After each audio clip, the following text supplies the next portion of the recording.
Bismillahirrahmanirrahim. Assalamu alaikum dear students. I am Mohammad Said Rihan back with another FSC guidance video.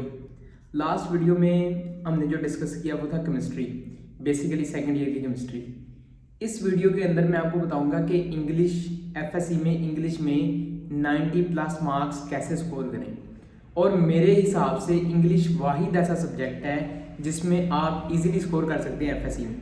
पहली बात कि आपके score को 1000 plus ले जाने में बहुत अहम रोल प्ले करता है और 100 मार्क्स का सब्जेक्ट है, साइंस सब्जेक्ट से ज़्यादा रेशो है इसकी, क्योंकि वो 85 के होते हैं, ये 100 का है और इसमें मार्क्स इजीली आ जाते हैं। थोड़ी सी मेहनत से आप बहुत सारे मार्क्स लेके आ सकते हैं।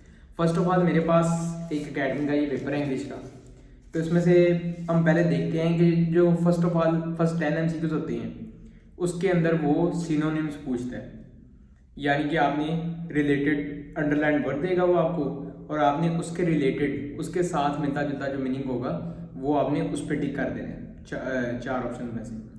तो फर्स्ट 20 जो होते हैं वो तो होते हैं मल्टीपल चॉइस क्वेश्चंस और इनमें 20 आउट ऑफ 20 मार्क्स स्कोर करना बहुत ज़रूरी है अगर आपने 90 प्लस स्कोर करना है। मैंने जब अपना एफएससी का पेपर दिया था फर्स्ट ईयर में, क्योंकि हमारा ये पेपर हुआ है नहीं इंग्लिश का, सेकेंड ईयर में मैंने इंग्लिश बहुत मुझे अच्छी लगती थी और मैंने बहुत ज़्यादा इंग्लिश में मेहनत की, सवालों को बार बार लिख के देखता था और अल्हम्दुलिल्लाह एकेडमी के अंदर और कॉलेज के अंदर मेरे 92, 95, 96 तक मार्क्स आते थे रहे। मगर अनफॉर्चुनेटली बोर्ड का जब एग्ज़ाम हुआ तो उसके अंदर मेरे 5 MCQs गलत हो गए, जिसकी वजह से मेरे 87 मार्क्स आए आउट ऑफ 100। 3 या 4 या 5 MCQs गलत हुए थे और एक मैंने ATM गलत कर दिया था, तो इसकी वजह से मेरा स्कोर बहुत रिड्यूस हुआ। मगर फिर भी अल्लाह ताला का शुक्र है कि मैंने 87 स्कोर किया।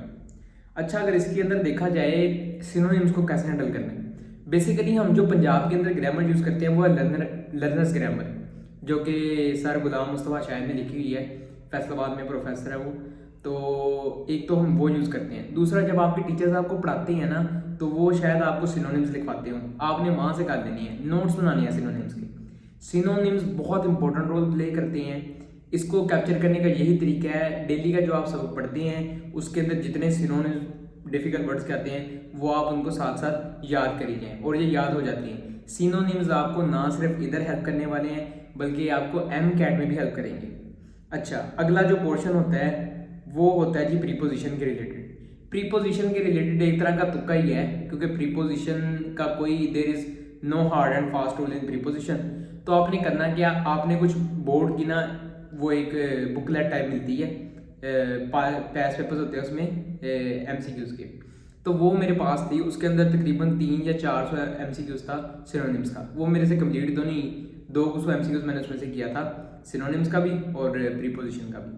तो प्रीपोजिशन वहाँ से काफ़ी हेल्प मिलती है आपको यानी कि एक अंदाज़ा हो जाता है और पेपर में भी वैसी प्रीपोजिशन आनी होती है। एक दो एक्सेप्शन होती हैं कि यानी कि स्टूडेंट कहता है जिसके साथ जो प्रीपोजिशन अच्छी लगती है वो लगा दो, मगर इनके अंदर एक दो ऐसी एक्सेप्शंस भी होती हैं, तो आपने वो एक्सेप्शंस भी याद रखनी है कि वो क्या पूछ रहा है पास पेपर्स के अंदर पिछले। तो सिनोनिम्स में आप एक आधा नंबर लूज कर सकते हैं, मगर आपने कोशिश करनी है कि इस पोर्शन के अंदर भी 5 आउट ऑफ 5 स्कोर किया जाए। और उसका मेथड ये है कि आप पास पेपर्स के अंदर जितने भी ये प्रीपोजिशन आई हों आप उनको देखें। अगली चीज़ जो है वो वर्ब के रिलेटेड होती है, इसमें एडजेक्टिव्स भी आते हैं, एडवर्ब्स भी आते हैं। इसका बेटा जी जो सिंपल तरीका है ना, अगर तो आप MCAT का जो सिलेबस है इंग्लिश का वो FSC के अंदर ही हल्का हल्का करना शुरू कर दें, क्योंकि उसके अंदर भी ज़्यादातर ग्रामर है MCAT के अंदर। अगर आप FSC के अंदर वो शुरू कर दें तो आपको ना सिर्फ FSC की ये 5 MCQs में हेल्प आउट करेगी बल्कि आपको आगे MCAT में भी बड़ी हेल्प मिलेगी उससे। तो यानी कि जितने भी पार्ट्स ऑफ स्पीच है ना उनके अंदर आपने उनके जितने जितने रूल्स हैं जो यानी कि पॉइंट आउट हुए हैं कि ये इसके रिलेटेड MCQs आता है, वो आपने रूल्स करके जाने हैं। Subject verb agreement is very very important and on the other hand adjectives adverbs they are also very important. उसके अलावा अगर बात की जाए, ये तो हो गया ऑब्जेक्टिव पोर्शन। अगर मैं सब्जेक्टिव पोर्शन की बात करूँ तो सब्जेक्टिव पोर्शन के अंदर सबसे पहले हमारे पास जो पोर्शन आता है वो पार्ट 1 आता है, जिसके अंदर प्रोज एंड हीरोज़ के बारे में हमारी बुकलेट है उसमें जिक्र किया गया है। तो उसका पार्ट 1 है। पार्ट 1 के अंदर आपको 9 क्वेश्चन आएंगे जिसमें से आपने 6 अटैम्प्ट करनी होती हैं और उसमें लिखा होता है 3 to 5 लाइन्स लिखें। 3 to 5 का मतलब ये नहीं होता कि अपने पेज की 3 to 5 लिखनी है, 3 to 5 का मतलब होता है कि 8 लाइंस तक आपका क्वेश्चन जाए। क्यों? क्योंकि वो बुक पे तो 3 to 5 बनेगी, मगर जब आपने पेज पे लिखना है तो उधर तो जाहिर बात है कि ज़्यादा बनेगी। तो 8 लाइंस तक आपका सवाल होना चाहिए। इसमें भी ऐसे ही करना है आपने। मैं आपको अपना पेपर भी दिखाता हूँ। मैं ये कॉलेज का पेपर है मेरा सेंटअप का, जिसमें मैंने 95 स्कोर किया था। मेरा पेपर करने का मेथड ये था कि मैं उर्दू की तरह इसमें भी वहीं से स्टार्ट करता था जहां मुझे लगता था कि ईजीनेस है, यानी कि इडियम्स। 10 नंबर आप जल्दी ले सकते हैं, यानी कि इतना कोई टाइम नहीं लगता इसमें। 10 नंबर्स आपको 5 के 5 आते हैं तो आप अटैम्प्ट करें और पहले ही अच्छा इंप्रेशन डालें। पेपर के अंदर सबसे पहले वो चीज़ करते हैं जो चीज़ आपको सबसे अच्छे तरीके से आती है, ताकि एग्जामिनर के ऊपर आपका एक अच्छा इंप्रेशन पड़े। फॉर एग्जाम्पल ये मैंने लिखा सब्जेक्टिव पार्ट, और ये मैंने क्वेश्चन नंबर 6 और इडियम्स की इधर हेडिंग डाली, और ये इडियम मैंने अटैम्प्ट करना शुरू कर दिए। इडियम लिखा कि इडियम है कौन सा, और नंबर मान दिया कि इतने नंबर इडियम है। फिर इडियम लिखा भी और उसका नंबर भी दिया। ये बहुत ज़रूरी है, क्योंकि अगर आप नंबर ना दें तो एग्जामिनर को पता नहीं चलेगा कि आप कौन सा नंबर वाला इडियम लिख रहे हैं। इसमें चॉइस होती है। तो क्वेश्चन नंबर 6 अगर मैं देखूँ इडियम्स वाला, तो इसमें तकरीबन 8 इडियम्स आते हैं, जिसमें से आपने 5 करने होते हैं। 10 मार्क्स के हैं। आप 10 मार्क्स स्कोर करेंगे, अच्छा इंप्रेशन पड़ेगा पेपर सेटर के ऊपर। अगली चीज़ हम देखते हैं। अगली चीज़ जो दूसरे नंबर पर मैं करता था वो थी ट्रांसलेशन। बच्चों ये बड़ा रिस्की सवाल है। रिस्की सवाल कैसे है? रिस्की सवाल ऐसे है कि जब पेपर के अंदर ज़्यादातर वो ट्रांसलेशन देते हैं ना, वो अनसीन पैराग्राफ देता है, जो कि कभी पैच पेपर्स के अंदर आया ही नहीं होता, ना ही किसी बुक के अंदर होता है। हो भी सकता है, नहीं भी हो सकता। फॉर एग्जाम्पल लर्नर्स के अंदर जो पैराग्राफ लिखे हैं उनमें तो कोई 150 के करीब वो पैराग्राफ चले जाते हैं, जितने वो ज़्यादा हैं। अच्छा, अनसीन पैराग्राफ आना है। अनसीन पैराग्राफ के लिए आपको इधर भी सिनोनिम्स बहुत हेल्प करेंगे। अगर आपको मुश्किल लफ्ज़ों का उसमें मानी पता है तो आपको सिनोनिम्स इधर भी हेल्प आउट करेंगे। ट्रांसलेशन का पैराग्राफ आता है जी, question number 7, translate the following passage into English. 15 number का ये सवाल है, और इसके अंदर आपको मुश्किल अल्फाज का मानी ज़रूर पता होना चाहिए इंग्लिश का। ठीक हो गया? क्योंकि you have to translate into English. Synonyms इसमें बहुत ज़्यादा मदद करेंगे, आपकी दोबारा कह रहा हूँ, इसलिए सिनोनिम्स को बहुत अच्छे तरीके से करना है। एमकैट में भी मदद करेंगे और इधर भी मदद करेंगे, हर जगह मदद करेंगे। अच्छा, तो आपकी इंग्लिश बहुत अच्छी होनी चाहिए। इसके लिए आप इसकी प्रैक्टिस के लिए मैं क्या करता था? मैं बेसिकली ये करता था कि रोज़ की बेसिस पे ना मैं एक पैराग्राफ ले लेना और उसको पहले देखना, और उसके मुश्किल अल्फाज देखने, उनके बारे में पहले देखना कि इसका ये मानी है, इसका ये मानी है, इसका ये मानी है। तो एक हफ्ते बाद मैंने बगैर मानी देखे वो पैराग्राफ देखना और उसको मैंने खुद हैंड रिटन लिखना। इंग्लिश के ऊपर जितना ज़्यादा हाथ से लिखेंगे इंग्लिश और उर्दू को, उतनी ज़्यादा आपकी इंप्रूवमेंट आती जाएगी। अच्छा, तो इस पैराग्राफ के लिए ये है अनसीन पैराग्राफ तकरीबन कोई 100-150 आप रोज़ का रोज़ एक पैराग्राफ लिखते जाएं और अपने टीचर्स को चेक कराएं और उनसे पूछें कि इसमें कौन सी और इम्प्रूवमेंट की जा सकती है इंग्लिश के अंदर, कौन सा इडियम या कौन सा ऐसा फ्रेज हम यूज़ कर सकते हैं जो हमारी इंग्लिश को जैसे यानी कि हमारे पॉइंट्स इन्हेंस कर सकता है।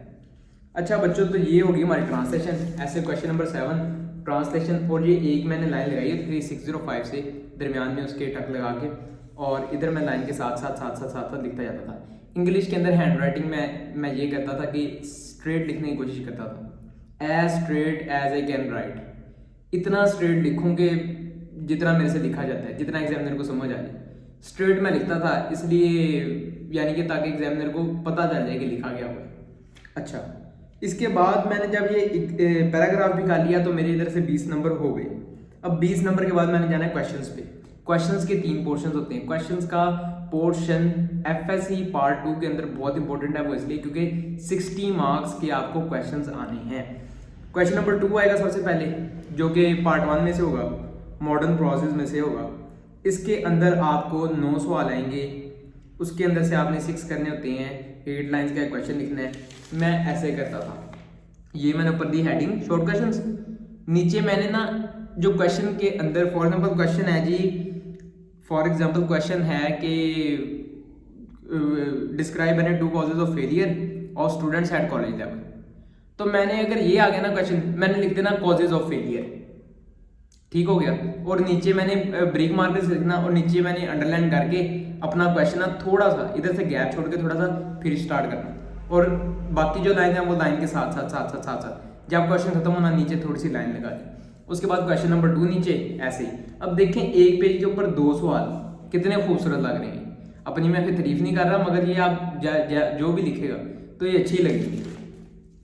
अच्छा, क्वेश्चंस के अंदर मेथोडोलॉजी क्या थी मेरी?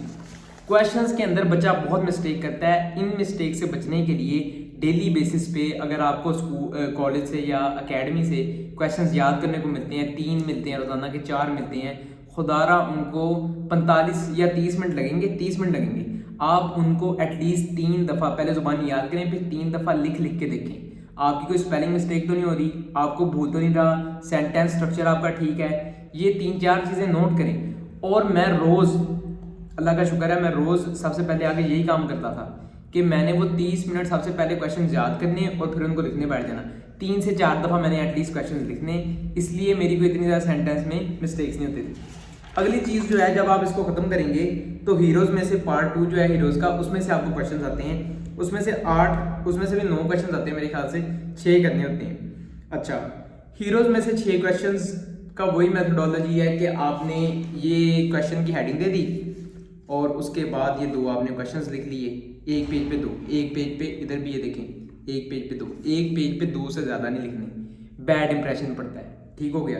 तो एक पेज पे 2 लिखेंगे, ऐसे लिखेंगे कि मेन पॉइंट लिखेंगे ताकि एग्जामिनर को पता लग जाए ये कौन से सवाल के बारे में बात कर रहा है। क्वेश्चन नंबर लाजमी लिखना है साथ, और साथ साथ लाइन के साथ साथ आपने लिखी जाना है ताकि पेपर प्रेजेंटेशन में भी ये चीज़ हेल्पफुल रहे। इसके बाद क्वेश्चन नंबर 4, मिस्टर चिप्स, बच्चों को सबसे ज़्यादा मसला करने वाली चीज़ है मिस्टर चिप्स। मिस्टर चिप्स का बच्चों ये तरीका ये है कि टीचर्स को चाहिए कि मिस्टर चिप्स कॉलेजेस के अंदर भी और अकेडमीज़ के अंदर भी थॉरली पढ़ाएं। हमें कॉलेज के अंदर भी और एकेडमी के अंदर भी मिस्टर चिप्स चैप्टर नंबर 1 से लेके चैप्टर नंबर लास्ट तक 17 या 18 है, उधर तक हमें मिस्टर चिप्स थॉरली पढ़ाया गया, पूरा पढ़ाया गया, लाइन टू लाइन पढ़ाया गया, कहीं जल्दी नहीं मारी गई। और सिनोनिम्स भी साथ पढ़ाए, हमें सिनोनिम्स भी साथ पढ़ाए, इसके क्वेश्चन भी साथ पढ़ाए। मसला ये है, बच्चा कहता है लर्नर्स के ऊपर या किसी भी ग्रामर के ऊपर क्वेश्चन इतने ज़्यादा है मिस्टर चिप्स के कि आप उनको पिक ही नहीं कर सकते। तो इसके लिए हमारे सर ने हमें एक बुकलेट दी थी, ये बुकलेट है, ये उन्होंने बुकलेट दी थी। इसके अंदर बेसिकली है क्या, इसके अंदर मिस्टर चिप्स के एक चैप्टर के मैक्सिमम कोई 16 क्वेश्चन होंगे और मिनिमम जो छोटे चैप्टर हैं उनके 4 से 5 भी होंगे। अब होता क्या था, कहाँ 40-40, 50-50 क्वेश्चन उनको समराइज करके 16 में कर दिए। हमारे साथ ने ये नोट्स बनाए थे, उनके नोट्स से हैंड रिटन, अगर किसी को चाहिए हो तो वो मेरे से इंस्टा पे या व्हाट्सएप पे ले सकता है। इसमें होता क्या था, इसमें बेसिकली बच्चों ये होता था कि उन्होंने जो लर्नर के ऊपर, यानी कि एक ही क्वेश्चन है उसके आगे 3-3, 4-4 क्वेश्चन नहीं, उन्होंने उसको समराइज करके एक ही क्वेश्चन कर दिया। यानी कि मैंने इसी से तैयारी की अपनी, लर्नर नहीं मैंने पढ़ी, मैंने इसी बुकलेट से मिस्टर चिप्स के सवाल याद किए और मिस्टर चिप्स अल्हम्दुलिल्लाह मेरा बहुत अच्छा हो गया था। मिस्टर चिप्स थॉरली पढ़ने से ये होगा कि अगर वो मिस्टर चिप्स के दरमियान में कोई कंसेप्चुअल सवाल पूछ लेता है, जैसे कि हमारे टाइम पे उसने मिस्टर चिप्स के क्वेश्चन बहुत मुश्किल दिए थे, उसमें से एक क्वेश्चन ये भी था कि अगर स्टूडेंट और टीचर के दरमियान एक यानी कि मजाकिया माहौल हो तो ये स्टडी के अंदर हेल्पफुल करेगा कि नहीं करेगा। तो यानी कि एक कंसेप्चुअल टाइप्स क्वेश्चन है, स्टूडेंट की अपनी थॉट और रीजनिंग रिक्वायर्ड होती है ऐसे क्वेश्चन को आंसर करने के लिए। तो इसके लिए बेसिकली यही है कि या तो आप अगर लर्नर है आपके पास, आप उसमें 3-4 सवालों का थीम एक ही होता है, उनको आप समराइज करके एक सवाल कर लें और उस एक को याद करें। ठीक हो गया बच्चों? मिस्टर चिप्स के लिए ये चीज़ है, थॉरली पढ़ें, 3-4 सवाल अगर आप कहते हैं कि इनका थीम एक ही है, उनको समराइज कर लें, कंप्रेस कर लें। ऐसे ही मिस्टर चिप्स आता है, वो सवाल में थोड़ा सा अदला बदलाव करेगा मगर होता उसका आंसर वही है जो ऑलरेडी एग्जिस्टेड होता है। इसी तरह ही आप एक पेज के ऊपर 2-2 क्वेश्चन सीखते जाएं और इनके सवाल को भी लाजमी 30 मिनट के अंदर 3 क्वेश्चंस लाजमी आप 3 बार प्रैक्टिस करें रोज़, ताकि सेंटेंस स्ट्रक्चर की कोई मिस्टेक ना हो, स्पेलिंग की कोई मिस्टेक ना हो और अदर ग्रामर मिस्टेक ना हो कोई। अच्छा, last but not the least हमारे पास आखिरी क्वेश्चन आता है, question number 5 which is an essay. 4 से 5 मेरे ख्याल से वो आपको चॉइसेस देता है इसके अंदर। हमारे टाइम पे आया था माई एम इन लाइफ या माई एम्बिशन। तो आपने सबसे पहले ऐसे, इधर तो मैंने खैर नहीं शुरू किया, आपने कोशिश करनी है कि इंग्लिश में जो भी सवाल या किसी भी एग्जाम में जो भी सवाल शुरू किया जाए उसको नेक्स्ट पेज से शुरू किया जाए। तो इधर मैंने हेडिंग दी है क्वेश्चन नंबर 5 और आगे ऐसे का दिया है माई फेवरेट पर्सनैलिटी। उसके अंदर मैंने ऐसे शुरू किया है और देखें ये मैंने एक पेज पे एटलीस्ट 2 लाजमी आपने कोटेशन लिखनी है। और कोटेशन क्या लिखनी है, आपको ऑथर का नाम आता हो, अगर नहीं आता तो ये देख लें मैंने क्या लिखा है, फेमस सेइंग। अगर तो वो कोई प्रोवर्ब है या आपको ऑथर का नाम भूल गया वक्ती तौर पे तो आपने लिख देना फेमस सेइंग। अच्छा, अब ये जो कोटेशन लिखनी है ना, क्योंकि इंग्लिश का पेपर आपका 2 से 2.25 घंटे के अंदर मुकम्मल हो जाता है। कोटेशन को आपने कोशिश करनी है, जो ये वाली लाइन लगाई है ना 605 के साथ टक लगा के, आपने कोटेशन के साथ भी 2 यही लाइंस लगा देनी है। इसी तरह ये खूबसूरत लगता है पेपर प्रेजेंटेशन में बहुत हेल्प मिलती है इससे। और ऐसे की मैक्सिमम लेंथ कितनी होनी चाहिए? ऐसे की जो मिनिमम लेंथ है वो 6 पेजेस होनी चाहिए। इससे कम यानी कि एग्जामिनर को पसंद नहीं, इससे कम। ऐसे तकरीबन आप एफएससी के स्टूडेंट हो तो ऑलमोस्ट 6 पेजेस का तो होना चाहिए। कोटेशंस उसमें 12 to 15 तक होनी चाहिए। और ऐसे की जो मैक्सिमम लेंथ वो तो आप जितना मर्जी लिखते जाएं, मगर मैंने जो बोर्ड के एग्जाम में लिखा था वो 10 पेजेस का लिखा था माई एम इन लाइफ के ऊपर। अच्छा, अब कोटेशंस कहाँ से लेनी है? कुछ कोटेशंस लर्नर के ऊपर होती हैं, बहुत थोड़ी होती हैं। इसके लिए बेटा ये है कि आपको इसके ऊपर खुद काम करना पड़ेगा। नेट पे आप कोई भी टॉपिक है, माई एम इन लाइफ है, उसको कहें ऐसे quotations about my aim in life, वो आपको इतनी ज़्यादा कोटेशन निकाल के देता है। उनमें से जो अच्छी हैं, शॉर्ट हैं, समझ आती हैं, आसान हैं, वो आप उनको अपने नोट्स बनाएं और उनके ऊपर राइट डाउन करी जाएँ। मैंने भी ऐसे किया था। मैंने जितनी भी कोटेशन याद की थी सारी ऐसी थी कि मैंने अपने नोट्स बनाए थे कोटेशंस के, उसके ऊपर मैं 10 से 15 कोटेशंस लिख देता था जब भी मेरे पास फारग टाइम होता था। अच्छा, तो ऐसे आपने एटलीस्ट 9 पेजेस का कोशिश करें, 9 पेजेस तक चले जाता है। आपने लिखना है, ये देखें, जब आप 2 लाइन्स लगाएंगे ना तो ये पेपर देखें कितना खूबसूरत लग रहा है। इसी तरह ही आपने 9 पेजेस का या 8 पेजेस का, 7 पेजेस का तो बच्चों को कम से कम लिखें, 6 या 7 पेजेस का, इतना ऐसे लिखना है। 12 to 15 कोटेशंस, ऑथर का नाम आपको ज़रूर याद हो, और अगर नहीं याद तो आप लिखना है फेमस सेइंग। अच्छा, तो ये हो गया हमारा इंग्लिश का पोर्शन। ये है हमारा इंग्लिश का पोर्शन। इंग्लिश के पोर्शन में और क्या चीज़ ज़रूरी है?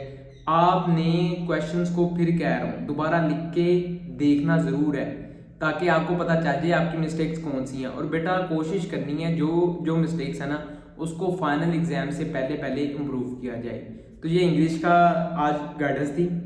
तो अगर आप इन चीज़ों को फॉलो करेंगे तो इंशाल्लाह आपके 90+ ज़रूर आएंगे इंग्लिश के अंदर। नेक्स्ट गाइडेंस तक अल्लाह हाफ़िज़।